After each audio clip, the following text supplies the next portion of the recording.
पहले भाग में हम आपको बता चुके हैं कि जो व्यापारी था राक्षस से अपनी बेटी के लिए वादा करता है।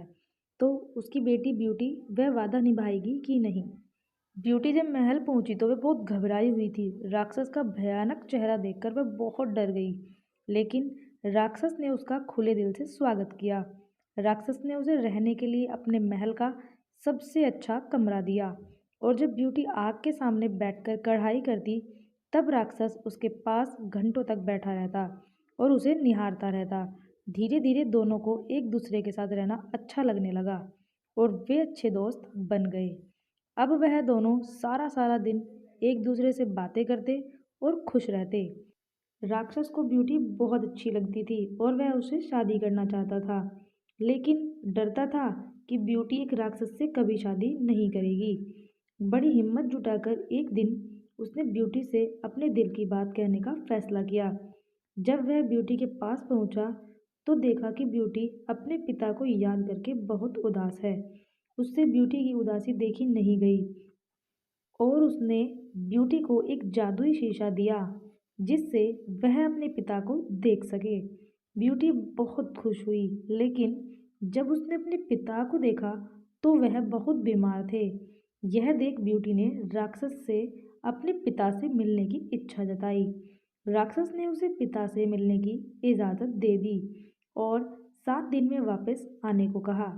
ब्यूटी ने तय समय में आने का वादा किया और अपने घर चली गई। ब्यूटी को सामने देख व्यापारी खुश हो गया, और जैसे जैसे उसे पता चला कि राक्षस देखने में भले ही क्रूर हो, लेकिन वह दिल का बहुत ही नेक और दयालु है, व्यापारी की सेहत और सुधरती गई। परिवार से मिलने की खुशी में 7 दिन कब निकल गए ब्यूटी को पता ही नहीं चला।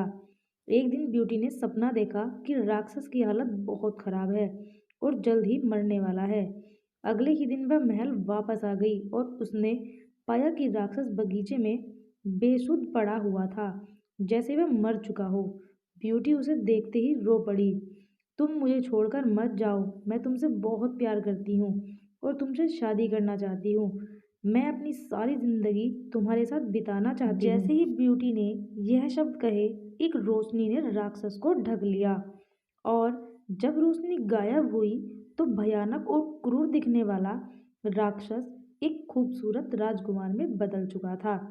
राजकुमार ने बताया कि एक दुष्ट जादूगरनी ने उसे एक राक्षस बना दिया था और सच्चे प्यार से ही उस जादू को तोड़ा जा सकता था।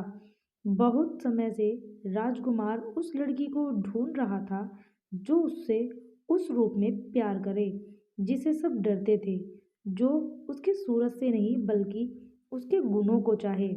आखिरकार राजकुमार को उसका सच्चा प्यार मिल गया और वह बहुत खुश था। जल्द ही ब्यूटी और राजकुमार की शादी हो गई और वह अपनी गुलाबों सी खूबसूरत दुनिया में हंसी खुशी रहने लगे। शिक्षा: इस कहानी से हमें यही शिक्षा मिलती है कि हमें किसी की सूरत को देखकर उसकी सीरत का अंदाज़ा नहीं लगाना चाहिए। इंसान का बाहरी रूप सिर्फ दिखावा है, उसका साफ दिल, उसके गुण देखकर इंसान को प्यार किया जाता है। अगर आपको ये कहानी अच्छी लगी हो तो वीडियो को लाइक कीजिए और सब्सक्राइब करना ना भूलें।